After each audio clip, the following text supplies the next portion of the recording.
Good evening friends. இன்றைக்கி நம்ம என்ன பார்க்க போகிறோன்னா பார்த்தீங்கன்னா இங்கிலீஷ் ப்ரீமியர் லீக் 2024-2025 சீசன். இதில் பார்த்தீங்கன்னா ஆர்ஸ்னல் vs பிரைட்டன் அந்த மேட்ச் தான் பார்க்க போகிறோம். இதில் பார்த்தீங்கன்னா ஆர்ஸ்னல் தான் பார்த்தீங்கன்னா ரொம்ப அட்டாக்கிங்காக ஸ்டார்ட் பண்ணிப்பாங்க. அவங்க டாமினேஷன் தான் அதிகமாக இருந்திருக்கும் ஃபஸ்ட் ஹாஃப் பொறுத்தளவுக்கு. அதில் பார்த்தீங்கன்னா ஆர்ஸ்னல் பார்த்தீங்கன்னா ஃபஸ்ட்டு அட்டாக்கிங்லேயே பார்த்தீங்கன்னா நிறைய பொசஷன் அவங்க வச்சுருப்பாங்க. அதில் ஃபஸ்ட் அட்டாக் சாக்கா பார்த்தீங்கன்னா ரைட் ஃப்ளாங்க்லேருந்து ஒரு பாக்ஸில் ட்ரிபிள் பண்ணி ஒரு ஷாட்டுக்கு முயற்சி பண்ணுவார். பட் ஆனால் பார்த்தீங்கன்னா கோல் கீப்பர் பிரைட்டன் டிஃபென்ஸ் தடுத்து கிளியர் பண்ணுவாங்க. அதுக்கப்புறம் பார்த்தீங்கன்னா இன்னொரு சான்ஸ், ரொம்ப கிளியர் கட் சான்சஸ் பார்த்தீங்கன்னா ஒரு கிராஸ் விப் பண்ணுவாங்க. என்னென்னா ஒரு லியோனார்டோ ட்ரோசார் பார்த்தீங்கன்னா லெஃப்ட் ஃப்ளாங்க்லேருந்து ஒரு கிராஸ் விப் பண்ணுவார். அதில் பார்த்தீங்கன்னா நடுவுலேருந்து ஓடி வருவார் மார்ட்டின் ஓடேகார்ட், ஆர்ஸ்னலை சேர்ந்து மார்ட்டின் ஓடேகார்ட். அவர் பார்த்தீங்கன்னா ஒரு ஷாட் அடிப்பார். வாலியிலே ஒரு ஜஸ்ட்டு டேப்பின் மாதிரி பண்ண பார்ப்பார். பட் ஆனால் பார்த்தீங்கன்னா straight to the goal keeper பண்ணதுனால ஈஸியாக சேவ் பண்ணிடுவார். அதுக்கப்புறம் பார்த்தீங்கன்னா முக்கியமான மூமெண்ட் பார்த்தீங்கன்னா 36th or 37th மினிட்ல பார்த்தீங்கன்னா மார்ட்டின் ஓடேகார்டுக்கு அதில் பார்த்தீங்கன்னா ஒரு லாங் பால் பாஸ் பண்ணுவாங்க ஒரு ஆர்சனல் பிளேயர். அதை பார்த்தீங்கன்னா புகாயோ சாக்கா பார்த்தீங்கன்னா அற்புதமாக செஸ்ட் டவுன் பண்ணி ஹாவர்ட்ஸ் நடுவில் ஓடுறதை பார்த்து அவருக்கு லாப் பாஸ் மாதிரி ஒன்று கொடுப்பாரு. அப்புறம் ஹாவர்ட்ஸ் 1-on-1 சுச்சுவேஷன் கோல் கீப்பர் கிட்ட இருக்கும்போது கோல் கீப்பர் கிட்ட வரதை பார்த்துட்டு அவர் மேலே பார்த்தீங்கன்னா ஒரு சிப் ஷாட் மாதிரி தூக்கி விட்டுருவார் பாலை. அதனால் பார்த்தீங்கன்னா நேராக அது பார்த்தீங்கன்னா கோல் லைனுக்குள்ளே போய் கோல் நெட்டில் பட்டு கோல் ஆகிடும். பால் நெட்டில் பட்டு கோலில் போட்டுருவார். இதனால் பார்த்தீங்கன்னா ஆஃப் சைட் கேட்பாங்க. பட் ஆனால் பார்த்தீங்கன்னா விஏஆர் பார்த்தீங்கன்னா எதுவும் சொல்லியிருக்க மாட்டாங்க கோலுன்ற மாதிரி சொல்லி. இதில் பார்த்தீங்கன்னா ஆர்சனல் ஒரு கோல் லீட் எடுப்பாங்க. இதனால் பார்த்தீங்கன்னா ஒரு டாமினேட்டிங் இதில் முடிச்சிருப்பாங்க. பட் செகண்ட் ஹாஃப் தான் பார்த்தீங்கன்னா என்டையராக கேம் சேஞ்ச் ஆகிடும். அதில் பார்த்தீங்கன்னா ஆல்ரெடி டெக்லன் ரைஸ் ஒரு எல்லோ கார்டு புக் பண்ணியிருப்பாங்க. இதில் பார்த்தீங்கன்னா ஒரு ஃப்ரீ கிக் பார்த்தீங்கன்னா பிரைட்டன் சைடுக்கு கிடைக்கும்.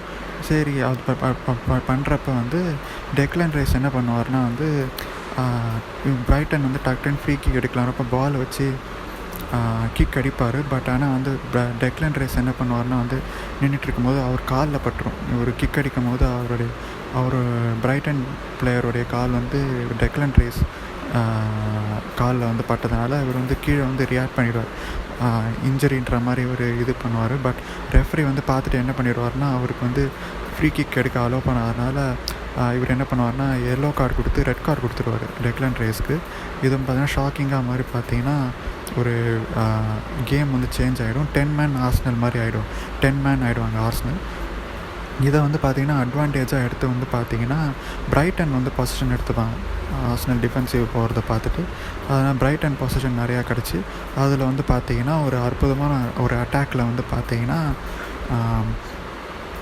ஒரு அட்டாக் பண்ணி பாக்ஸ்குள்ளே போனப்போ ஷாட் எடுப்பாங்க ஒரு பிரைட்டன் பிளேயர். பட் ஆனால் அது டேவிட் ராய் அப்படியே சேவ் பண்ணுவார். பட் திரும்பவும் அந்த சேவ் பண்ண பால் பார்த்தீங்கன்னா ரீபவுண்டில் இன்னொரு பிரைட்டன் பிளேயர் கிடச்சிரும்.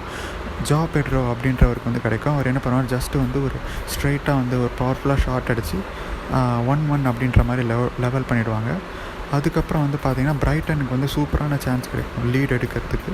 ஏன்னா 10 மேன் வேறு குறைஞ்சிருக்கிறதுனால இதான் சான்ஸ்னு சொல்லி ஒரு சான்ஸ் கிடைக்கும். அதில் பார்த்தீங்கன்னா ஒரு கிராஸோ ஒரு ஃப்ரீ கிக்கில் தான் நினைக்கிறேன். அதில் ஒரு விப் பண்ண பால் பார்த்தீங்கன்னா நிறையா டிஃப்ளெக்ட் ஆகி பார்த்தீங்கன்னா கோல் கீப்பர் ஒரு பக்கம் போயிடுவார். திடீர்னு எதனாலும் தெரியாது, கோல் கீப்பர் ஒரு பக்கம் போயிடுவார். அதுக்கெல்லாம் பார்த்தீங்கன்னா ஒரு பயங்கரமாக ஸ்பேஸ் கிடைக்கும் அவருக்கும் கோல் கீப்பருக்கும். அந்த ஒரு நெட்டுக்கும் போஸ்ட்டுக்கும் நல்ல பயங்கர ஸ்பேஸ் இருக்கும். பிரைட்டன் பிளேயருக்கு அந்த பால் வந்தோடனே பார்த்தீங்கன்னா ஷாட் அடிப்பார். பட் ஆனால் பார்த்தீங்கன்னா டேவிட் ராய் அப்படி சூப்பராக சேவ் பண்ணி பார்த்தீங்கன்னா ஆர்சனலை காப்பாற்றிட்டுவார்.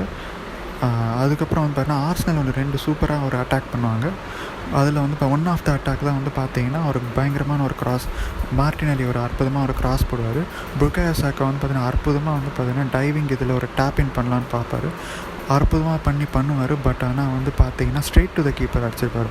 அதில் பார்த்தீங்கன்னா லீட் எடுத்துருக்க முடியாது. அதே மாதிரி பார்த்தீங்கன்னா ஒரு கவுண்டர் அட்டாக்கிங்கில் பார்த்தீங்கன்னா 1-on-1 சுச்சுவேஷன் வரும். அதில் பார்த்தீங்கன்னா ஹேவர்ட்ஸ் வந்து பார்த்தீங்கன்னா ஷாட் அடிக்கலான்னு வந்து பார்ப்பாரு. பட் கோல் கீப்பர் சேவ் பண்ணிவிடுவாங்க. இன்னொரு ஷாட் வந்து அது ரீபவுண்ட் ஆன இது வந்து பார்த்தீங்கன்னா திரும்பவும் வந்து ஆர்சனல் பிளேயர் கிடைக்கும். பட் டிஃபென்ஸ் வந்து அதுக்குள்ளே வந்து ஸ்ட்ரக்சர் ஆகி ஒழுங்காக நின்றதுனால ஷார்ட் அடிச்சதை பிளாக் பண்ணி கிளியர் பண்ணிவிடுவாங்க. அதுக்கப்புறம் வந்து பார்த்திங்கன்னா நிறையா க்ராஸஸ் இது நடக்கும். பட் ரெண்டு டீமுமே வந்து பார்த்திங்கன்னா சேஃபாக விளையாடி 1-1 அப்படின்ற மாதிரி இதில் ட்ரா ஆகி ஆர்சனல் 1 பிரைட்டன் 1 அப்படின்னு சொல்லி இந்த மேட்ச் வந்து முடிஞ்சிருக்கும். இதுதான் வந்து இந்த மேட்ச்சில் நடந்தது. தேங்க்யூ.